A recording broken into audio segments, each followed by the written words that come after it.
Okay. Ein kleines Stück für die, die es das ja geschafft haben. Es wird aber wirklich nicht noch. Und es war nur für sehr, sehr tapfere und gefestigte Charaktere. Aber manchmal muss man dorthin, wo es ein bisschen bitzelt. Ne, halt. Und deswegen, wer das kennt, also ich habe es geschafft das Jahr, ganz untergetaucht, bis dass beide Ohren im Wasser verschwunden waren. Ne, halt. Und ja, das ist halt so, nach Corona, viel im Homeoffice gesessen. Ne, halt. Von früher her ist es übrigens so, dass viele das Telefon in der Küche haben, weil da früher die Leute sich am meisten aufgehalten haben. Das heißt, jetzt steht der WLAN-Router da, wo früher das Telefon war. Und wo findet die Teams-Sitzung statt? In der Küche neben dem Kühlschrank. Das bleibt nicht ohne Folge natürlich.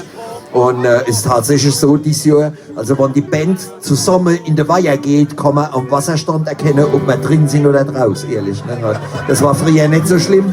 Und wir gehen dann auch langsam ins Wasser nacheinander, nicht alle auf einmal, damit die Tsunami-Boje nicht auslesen. Ne? Aber nichtsdestotrotz waren wir furchtlos und spielen euch zurecht dieses kleine Stück.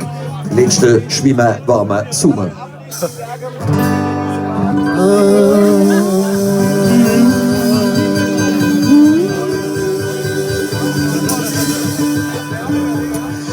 Letztes Sommer war wir schwimmen, letztes Sommer war ganz groß. Da sind wir hin zum Baggersee, wir hatten ja kein Moos und ohne Moos nichts los.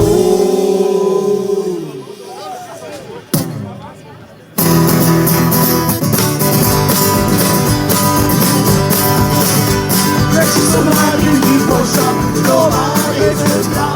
Das Wasser war wie diese Knie, wir hatten was zum Ziehen, hey, das hat bei uns geliehen.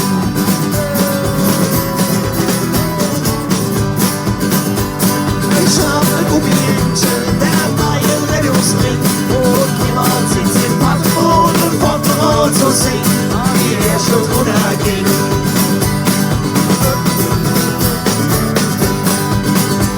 Es schwamm der dicke Roman, der ist der schon mit. Weiße Hai vorbei und nimmt uns beide mit. Ja, der Itzel, der entglitten. Was für Glück, ja, naja.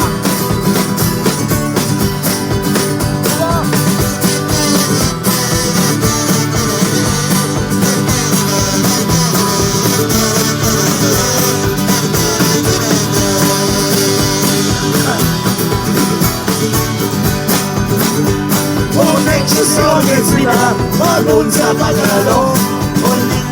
Ihr Stachelform, da scheint bei uns der Loch. Hey, hoffentlich geht es noch.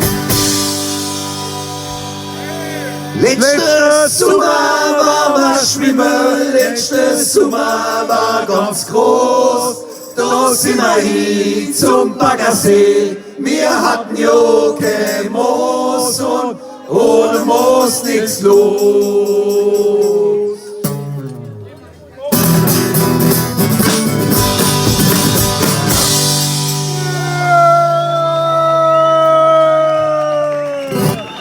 Dobrze!